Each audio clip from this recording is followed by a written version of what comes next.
Bonjour et bienvenue dans Égée. Nous sommes à Main-d'œuvre, lieu mythique de Saint-Ouen. Aujourd'hui, à la technique, nous avons Jax, à la production Don Simone Del Pucci, même s'il n'est pas là. Et nous accueillons aujourd'hui Giulio Serafini, Francesco Calabrese et Andrea Lanciotti. Bonjour. Bonjour à tout le monde. Bonjour. Allez. Alors, vous ferez la première de Pirandello Suite le 6 octobre à la Cartoucherie au théâtre de l'Épée de Bois. Pouvez-vous vous présenter ?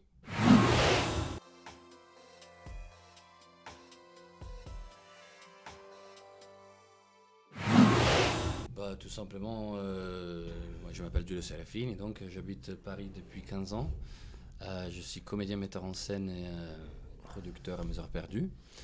Et je travaille avec le collectif Rouge Rouge 3, qui est aussi producteur de ce spectacle. Donc c'est un projet, je laisse les autres présenter avant de présenter le projet quand même. Ouais, allez-y. Allez-y, présentez-vous. Moi c'est Francesco Calabrese. Je suis comme les autres là, italien, et moi je suis à Paris depuis 15 ans aussi, 14-15 ans, et je suis comédien et photographe. Donc voilà, et sur cette pièce en fait, je joue seulement. D'accord, Voilà. tu es comédien. Je suis Andrea Lanciotti, je suis à Paris depuis 2014 après une fortunata produzione, comment on dit fortunata produzione en français, heureuse production du Théâtre de l'Odéon avec Angelica Lidl, et après j'ai décidé de continuer à rester ici à Paris parce que ça me plaît, parce qu'il y a l'intermittence et parce qu'il y a beaucoup de choses à faire en Italie en bonnes vacances. D'accord, c'est bien l'intermittence, qu'on la Ouais. garde le plus longtemps possible. Ça s'est passé comment votre rencontre ? Les deux ils se connaissaient déjà. Ouais. Depuis les années de l'école de théâtre. Depuis l'Italie, du coup ? Oui. En effet, avec Andrea, moi et Andrea, nous nous sommes connus je crois que c'était il y a très longtemps. On a fait un film ensemble. Film dans lequel... Est-ce que je peux dire... Vas-y. alors moi, je jouais un personnage, voilà, et Andrea, c'était un road movie dans lequel on avait volé de l'argent, etc. Et il y a cette chose qui est assez sympathique, c'est-à-dire qu'Andrea devait conduire. Sauf qu'il ne sait pas conduire. Du coup, sur le tournage, c'était absurde à chaque fois qu'il se mettait à la conduite. Et puis après, ça coupait et la voiture allait, mais c'était moi qui conduisais, une autre personne. Et donc, il montait à l'arrière. Non, vas-y. Tu ricordes? Oui, je me rappelle très bien. Et en fait, 2 fois, pour monter à l'arrière, il se tenait devant, et pour 2 fois, moi j'ai fermé la porte et je lui ai fermé la main dans la porte de la voiture. Oh là là. Donc voilà, notre amitié a commencé comme ça. Sur cette note un peu comme ça, mais ça fait très longtemps. Et puis quand il est venu à Paris, moi j'étais déjà là. Et on s'est vus, et ça fait plusieurs spectacles que nous faisons ensemble. Mais celui-là particulièrement, je le remercie parce que c'est lui qui a en fait signalé à Giulio que moi je pouvais interpréter le personnage qu'ensuite j'interprète. Et du coup j'ai retrouvé Giulio aussi, et voilà, je le remercie parce que c'est vraiment super ce que nous allons faire, ce que nous avons fait en tant que travail. D'accord, super. Et après, sinon, moi j'ai connu Andrea quand il est arrivé à Paris. J'étais un peu son menteur Mentor. d'expliquer comment c'est la vie parisienne. Et ensuite, on a gardé l'amitié, et ça faisait un petit moment qu'on voulait travailler ensemble. Et voilà, c'est après, par son biais, que j'ai connu Francesco. D'accord. Et j'ai aussi loué mon premier studio à Paris.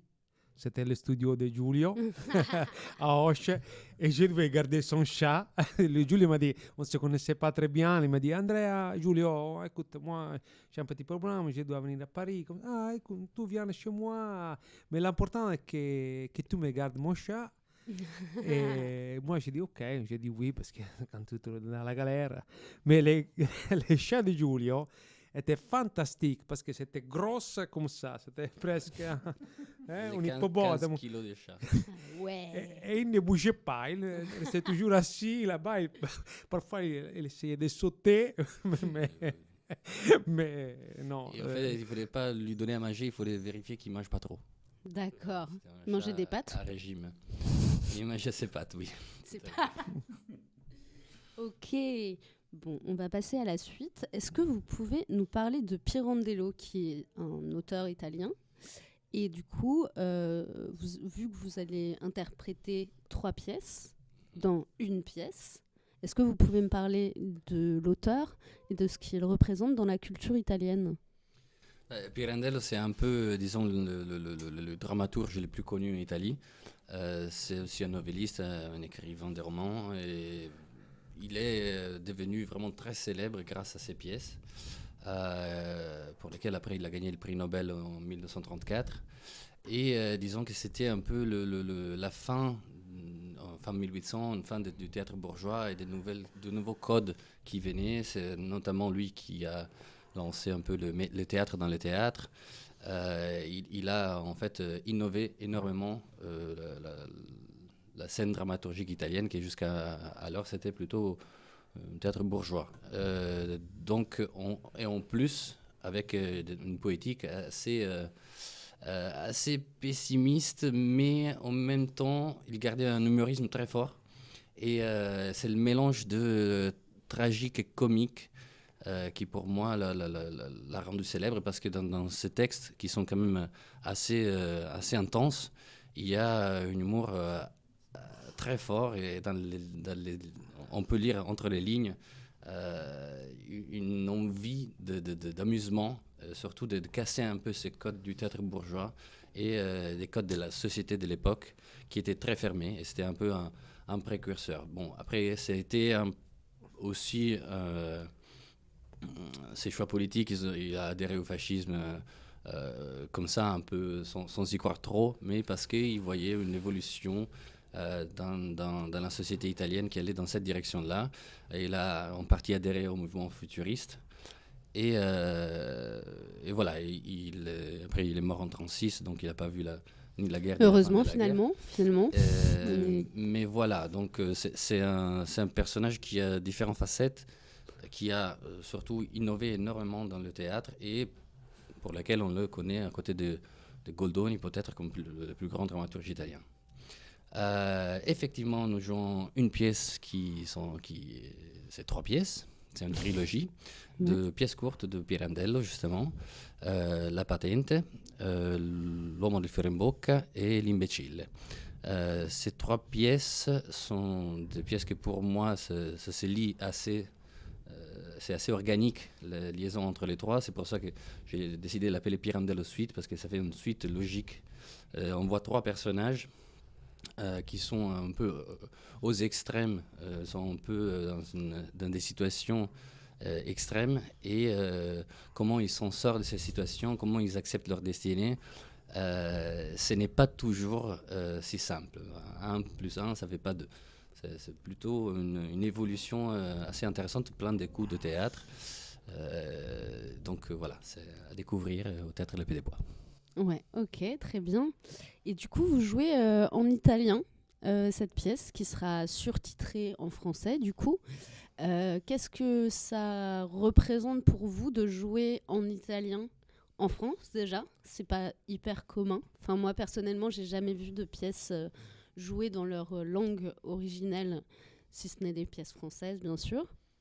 Qu'est-ce que ça représente pour vous? En quoi ça vous paraît logique? Et est-ce que vous pouvez nous parler un petit peu plus de ce processus de pensée qui vous a amené à le faire en italien? De toute façon, nous, d'abord, on avait joué en français à le théâtre à l'Épée des Bois.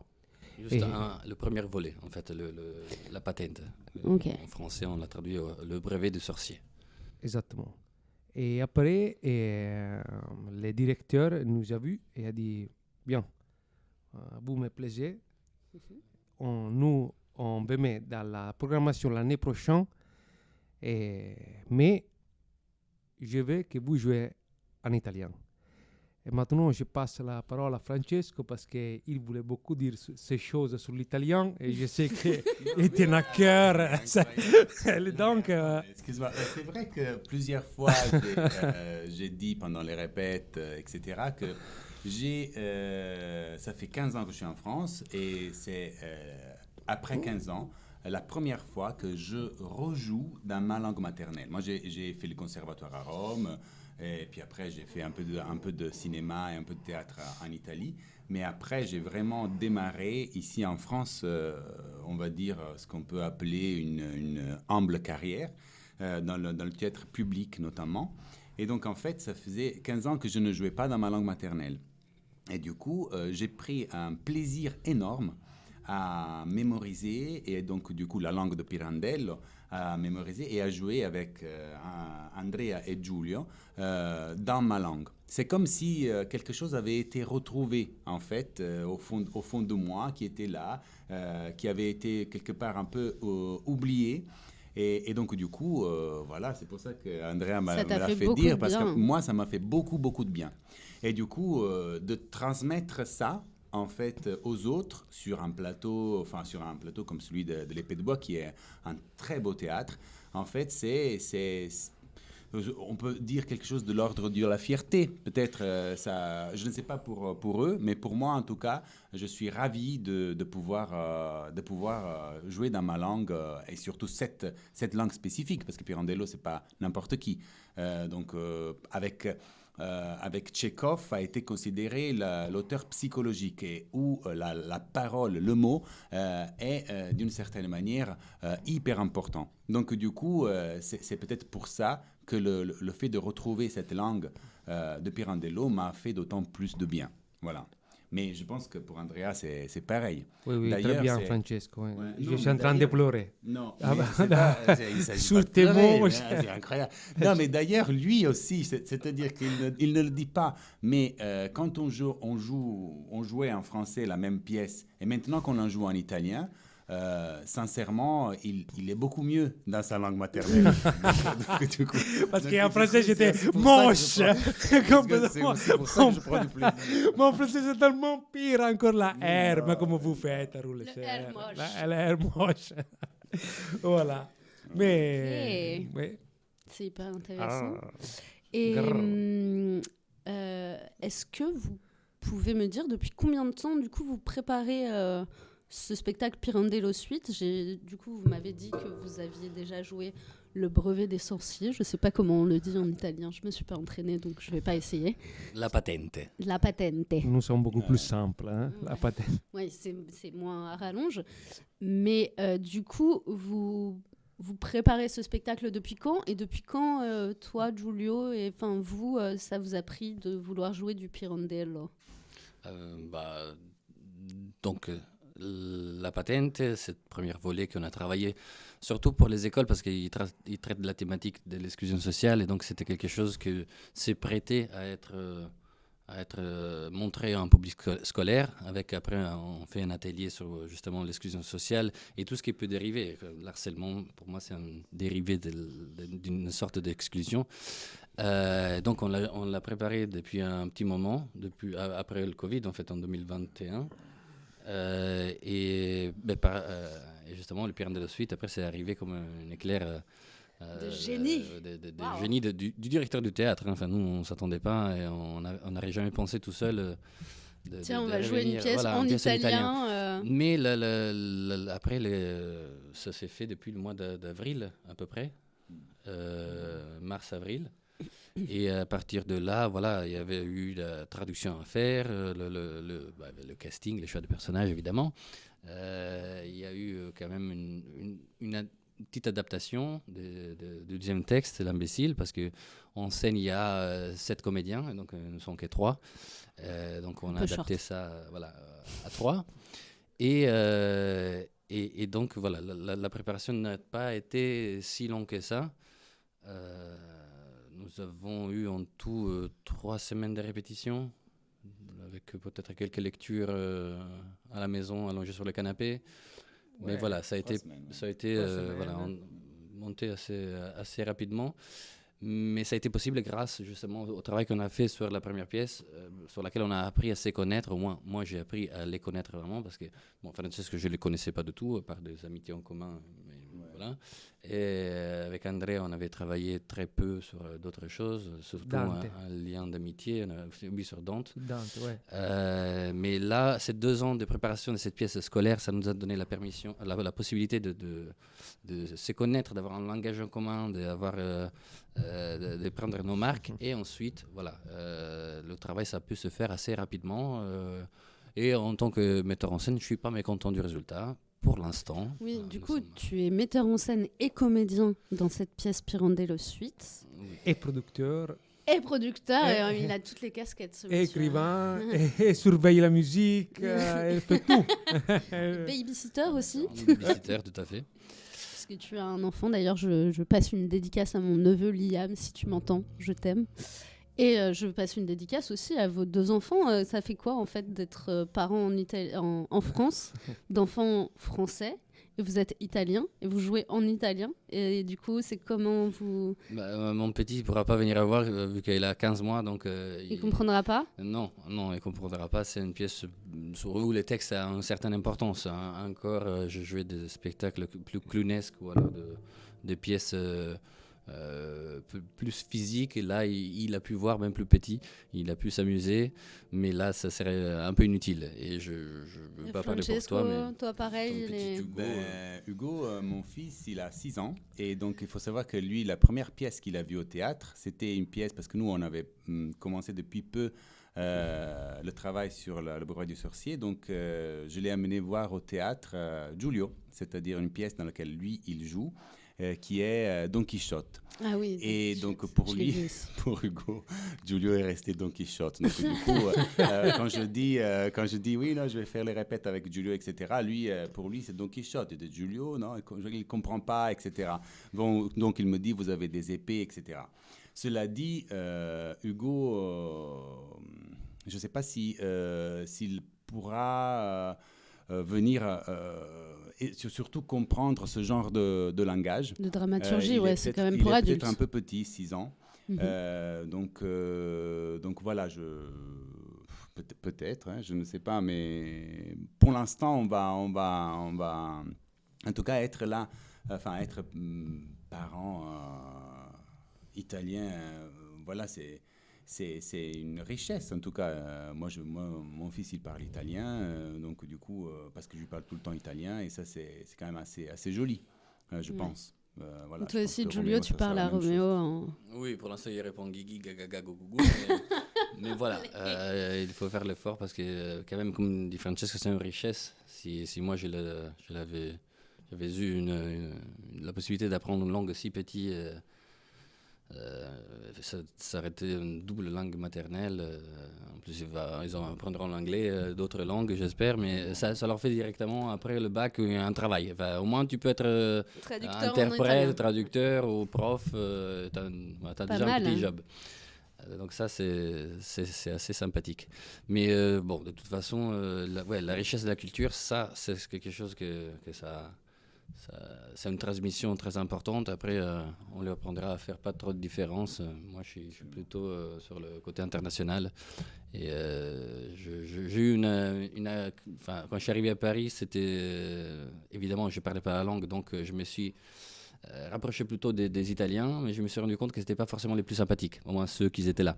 Et donc, les Italiens à Paris, attention. Non, il y en a plein de très sympathiques, mais dans mon entourage à ce moment-là, n'était pas forcément le plus sympa.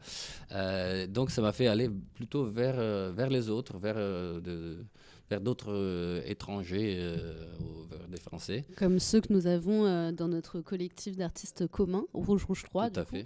Dont tu as parlé, puisqu'ils sont à la production de ce spectacle Pirandello Suite, où nous sommes un collectif d'artistes international. Vraiment, différentes De cultures. partout. Voilà, c'est la richesse d'avoir beaucoup de points de vue différents. Est-ce que vous pouvez nous parler du processus de création? Comment ça s'est passé? Du coup, vous aviez votre première pièce et après, tu as réécrit vous avez réécrit ensemble les deux... Non, pas ensemble. Andrea Non, n'est c'est pas d'accord. c'est plutôt moi. Si je parle mal français, j'écris encore pire. Donc, Non, ça a été surtout moi la réadaptation de l'imbécile. Après, le dernier volet, La fleur à la bouche, c'est la version fidèle de Pirandello. On n'a pas touché un mot, juste traduit. Traduit pour le surtitrage. Hein, Oui, justement, parce pour que, le voilà, surtitrage. le spectacle, on le rappelle, c'est en italien.